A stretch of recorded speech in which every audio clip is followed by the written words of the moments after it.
Bengali টিউশনে তোমাদের সকলকে স্বাগত। আমি শুভময়।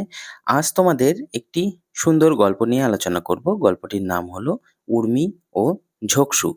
বলাজাত মুখোপাধ্যায়ের লেখা বা বনফুলের লেখা। মানে বলাজাত মুখোপাধ্যায়েরই ছোট করে আমরা বনফুল বলেই তাকে চিনি। তো সেই বনফুলের লেখা উর্মি ও ঝোকসু নিয়ে আজ আমরা আলোচনা করব।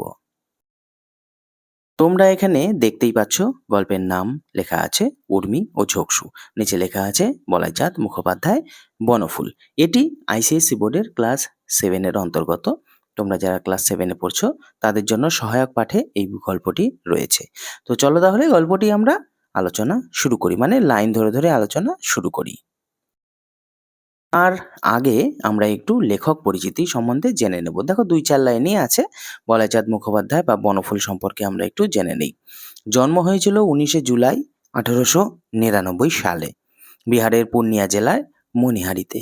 1927 সালে পাটনা মেডিকেল কলেজ থেকে ডাক্তারি পাশ করে ভাগলপুরে কর্মজীবন শুরু করেছিলেন। তার আসল নাম হলো বলাইচাঁদ মুখোপাধ্যায়। অনুগল্প রচনায় তিনি প্রথম পথিকৃৎ, মানে ছোট ছোট গল্প রচনা করেছিলেন তিনি। 1962 সালে হাটেবাজারে উপন্যাসের জন্য তিনি রবীন্দ্র পুরস্কার পেয়েছিলেন। তার মৃত্যু হয়েছিল 9 ফেব্রুয়ারি 1979 সালে। তার লেখা উল্লেখযোগ্য গ্রন্থগুলি হল কৃষ্ণপক্ষ, জঙ্গম, শ্রীমধুসূদন, ডানা, স্থাবর প্রভৃতি। এবারে আমরা গল্পটি নিয়ে আলোচনা করব। গল্পটি খুবই ভালো। দেখো, উর্মির বয়স 15 বছর। একটি ছোট্ট মেয়ে, 15 বছর বয়সী।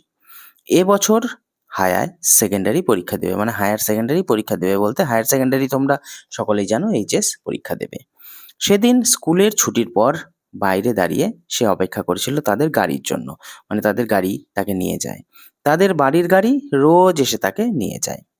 একজন টিচার বেরিয়ে এসে বললেন, উর্মি, তোমার মা তোমাকে ফোনে ডাকছেন। কি বলছো মা?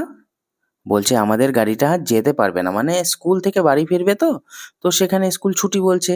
তো সেক্ষেত্রে টিচারের কাছে ফোন করেছে মা। ওর মা তাকে বলেছে আমাদের গাড়িটা তোমাকে আনতে যেতে পারবে না। কি বলছো মা? তো সেক্ষেত্রে উর্মি কিছুটা অবাকই হয়েছে। অনেকক্ষণ থেকে স্টার্ট নিচ্ছে না গাড়িটা। তুমি স্কুলেই অপেক্ষা করো, আমি মতিকে পাঠিয়ে দিচ্ছি, সে তোমাকে ট্যাক্সি করে নিয়ে আসবে। মতিকে পাঠাবার দরকার কি? উর্মি বলল, আমি ট্যাক্সি করে চলে যাচ্ছি। মতি বেচারির হাঁটুতে ব্যথা হয়েছে, তার উপর বুড়ো মানুষ, ওকে পাঠিও না। এটা উর্মির ব্যক্তিগত মতামত ছিল। আমি ঠিক চলে যাব। না না, তুমি একা এসো না, আমি কাউকে সঙ্গে নিয়েই যাব। মানে এটা উর্মি বলেছে। তুমি মতি বেচারিকে কষ্ট দিও না তো। আমি ঠিক চলে যাব। একা এসো না কিন্তু, মানে ওর মা ওদিক থেকে বলছে। রমি তো এই পাড়ারই মেয়ে, তাকে সঙ্গে নিয়ে এসো বরং। আর তোমাদের স্কুলের চাকরটা যদি আসতে চায়, তাকেও এনো, তাকে বকশিস দিয়ে দেবো কিছু। একা এসো না। তো উর্মি সেটা শুনে বলছে, না না, তুমি ভয় পাচ্ছ কেন? আমি ঠিক গিয়ে পৌঁছবো। উর্মি বাইরে গিয়ে খোঁজ করলে দেখে যে রমি চলে গেছে, মানে তার পাড়ার যার সাথে যাওয়ার কথা বলেছিল। চাকরটাকে বলে, আমার আজ গাড়ি আসেনি, তুমি একটা ট্যাক্সি ডেকে আমাকে বাড়ি পৌঁছে দিয়ে আসবে। সে সিনেমায় যাবে, মানে চাকরটা সিনেমায় যাবে। এখনো টিকিট কাটা হয়নি, সেখানে লাইন লাগাতে হবে, তাই সে এখন যেতে পারবে না। উর্মির রাগ হলো খুব। মানে তোমাকে আমি তো অন্যান্য দিন কাজের কথা বলি না, আজকে বললাম, তুমি তাও গেলে না। সে রাগ হয়ে গেল আর কি। গটগট করে গেট দিয়ে বেরিয়ে সে রাস্তায় এসে দাঁড়ালো। সে একাই যাবে। পাহারা দিয়ে না নিয়ে গেলে সে যেতে পারবে না, এর কোনো মানে হয়? মানে সে তো 15 বছর, তার তো বয়স হয়ে গেছে। সে লেখাপড়া শিখছে না। সামনে দিয়ে একটা ট্যাক্সি বেরিয়ে গেল, লোক ভর্তি। আরেকটা গেল, সেটাও ভর্তি। তারপর আর একটা, সেটাও খালি নেই। অনেকক্ষণ কোনো ট্যাক্সি এলো না আর। তারপর একটা খালি ট্যাক্সি দেখে উর্মি হাত তুললো, ট্যাক্সিটা দাঁড়ালো না, হু হু করে বেরিয়ে গেল। কি আশ্চর্য! মানে দেখো, উর্মি যতগুলো গাড়ি দাঁড় করানোর চেষ্টা করেছিল, প্রত্যেকটি গাড়ি কম বেশি হয় ভর্তি ছিল, না হলে সেই গাড়িগুলো তাকে না নিয়ে সেখান থেকে চলে গেল। কোথা যাবে খোকি দিদি? একটা বুড়ো রিক্সাওয়ালা কাছেই দাঁড়িয়েছিল। বলছে, শ্যামবাজার। আমি পৌঁছে দিই। কত ভাড়া নেবে? 3 টাকা। আর একটা খালি ট্যাক্সি দেখা গেল। আবার হাত তুললো উর্মি, থামলো না।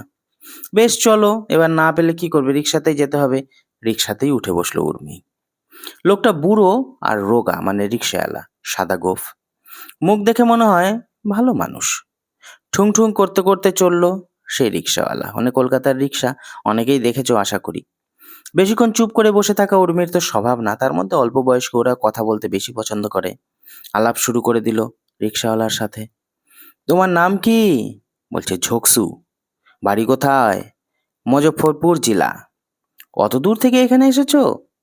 পেট কা বাস্তে খোকি দিদি, তার মানে পেটের জন্য আমরা এখানে এসেছি। আমার ফুফা এখানে রিক্সা টানতো। দেশে সবাই যখন হাইজাতে মারা গেল, মহাজনরা আমাদের বাড়িঘর নিয়ে নিল। তখন ফুফা আমাকে এখানেই নিয়ে এলো। তখন থেকে এখানেই আছি। কবে এসেছো তুমি এখানে? বলছে এই কার্তিকেই। 40 বছর পূর্বে, মানে 40 বছর আগে এসেছিল। রিক্সা টানতে টানতে বেশি কথা বলা যায় না। উর্মি দেখলো লোকটা হাঁপিয়ে পড়ছে। কয়েক মিনিট চুপ করে রইল উর্মি, কিন্তু বেশিক্ষণ চুপ করে থাকা তার পক্ষে শক্ত।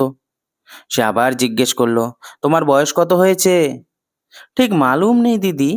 যে বছর বাঙালি ক্ষুদিরাম মুজফ্ফরপুরে বোম বলেছিল, বোম ফেলেছিল অ্যাকচুয়ালি, সেই বছর আমার জন্ম হয়েছিল। অর্থাৎ ক্ষুদিরাম যেই সালে বোম মেরেছিল মুজফ্ফরপুরে, সেই বছর তার জন্ম হয়েছিল। ই বাত আমার চাচি বলেছিল আমাকে। আবার হাঁপিয়ে উঠল বুড়ো, মানে ও তো রিক্সা চালাচ্ছে। রিক্সাটা নামিয়ে কোমর থেকে গামছা খুলে হাওয়া করতে লাগলো নিজেকে, মানে হাত দিয়ে হাওয়া করতে লাগলো।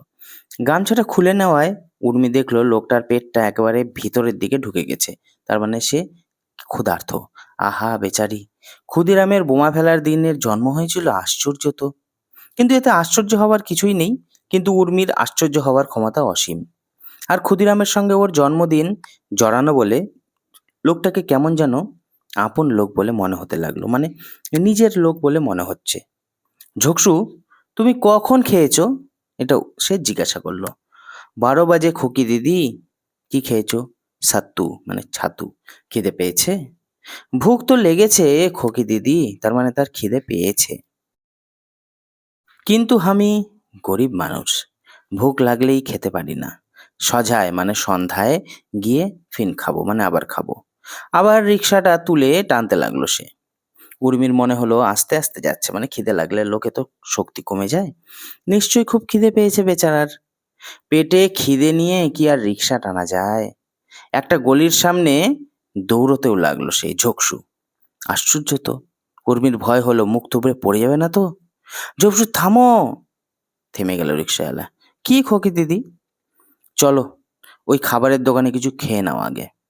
পাশেই একটা ভালো খাবারের দোকান ছিল, সেখানেই নেমে পড়লো উর্মি। আগে খেয়ে নাও। আমার পয়সা নেই খোকি দিদি, মানে ওর তো পয়সা নেই, ও কিভাবে খাবে? এবার ওকে খেতে বলছে, ওর তো খাওয়ার পয়সাই নেই। "ভি, আমি খাবো না", তার মানে ও এখন খাবে না। আমি তোমাকে খাওয়াবো, তুমি এসো না, আমি দাম দেবো। উর্মি নিজেই বলল। তবু গোজ হয়ে দাঁড়িয়ে রইল লোকটা, তার মানে স্থির দাঁড়িয়ে রইল। আশ্চর্য তো। এসো না, এসো এসো। খিদে পেয়েছে তোমার? খেয়ে নাও কিছু। ঝোকসু উর্মির মুখের দিকে চেয়ে দেখলো একবার। হঠাৎ তার মনে একটা ছবি ভেসে উঠল। মুখে বসন্তের দাগ, কালো কালো একটা গোল মুখের ছবি।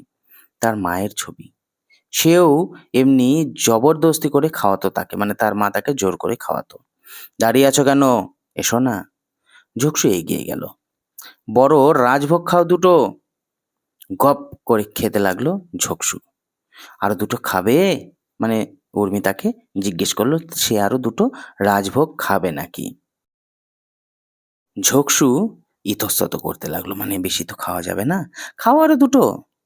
আরো দুটো রাজভোগ খেয়ে অনেকখানি জলও খেয়ে ফেললে সে ঢকঢক করে। তেষ্টাও পেয়েছিল তার। উর্মি দাম দিয়ে দিলে। আবার বলল এসে রিক্সায়, মানে বসলো। কিতনা দাম লিয়া খোকি দিদি? বলছে 2 টাকা। 2 টাকা? কপাল থেকে মাথার ঘামটা মুছে ফেললো ঝোসকু। তারপর বলল বহুত লিয়া।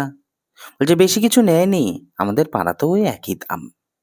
ঝোকসু রিক্সা তুলে ছুটতে লাগলো। হ্যাঁ, ছুটতেই লাগলো। উর্মির মনে হলো আহা বেচারার খিদা পেয়েছিল বলে টানতে পারছিল না এতক্ষণ। একটু পরেই উর্মি বাড়ি পৌঁছে গেল।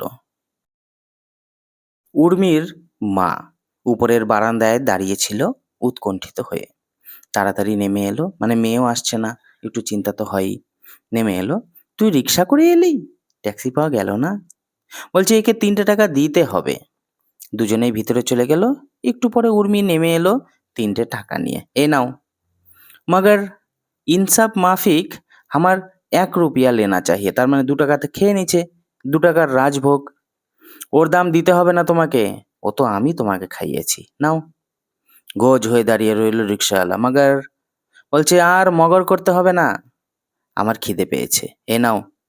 হঠাৎ ঝরঝর করে দুটো চোখ তার ভরে গেল। তার মনে হলো সে রিক্সা টানে বলে তার মহৎ হওয়ার অধিকারও নেই নাকি, তার মানে সেও তো মানুষ। তারপর মনে হলো সত্যিই নেই, ঘরে অনেকগুলি ছেলে মেয়ে, পক্ষাঘাতগত স্ত্রী, 2 টাকা মজুরি করে সে ছেড়ে দিতে পারে কি? কালই যে রেশন কিনতে হবে, সে যে বড় গরিব। মহৎ হওয়ার ক্ষমতা তো তার নেই, মানে সে 3 টাকা দিচ্ছে, এতে সে মহৎ হওয়ার তো কিছুই নেই, সত্যিই নেই। টপাটপ করে চোখের জল গাল বেয়ে নামলো। ও কি তুমি কাঁদছো কেন? আশ্চর্য, যাও। ঝক গামছা দিয়ে চোখের জল মুছে ফেললো, মানে ঝোকসু চোখের জলটি মুছে ফেললো। তারপর টাকা 3টে নিয়ে বলল, তুমি রাজরানী হও খোকি দিদি। গলাটা কেঁপে গেল তার। এখানে একটি সামাজিক দিক তুলে ধরা হয়েছে আমাদের, মানে আমরা আমাদের সমাজের যে নিচু যারা শ্রেণীর মানুষ তাদেরকে আমরা একটু খারাপ চোখেই দেখি বা অবহেলার চোখেই দেখি। এখানে উর্মি ঝোকসুকে তার মমতা দিয়ে যতটা সম্ভব সে তার আদর আপ্যায়ন সহকারে তাকে খাইয়ে সে একটা মানসিক তৃপ্তি লাভ করেছে। গল্পে এখানেই তার সাফল্য।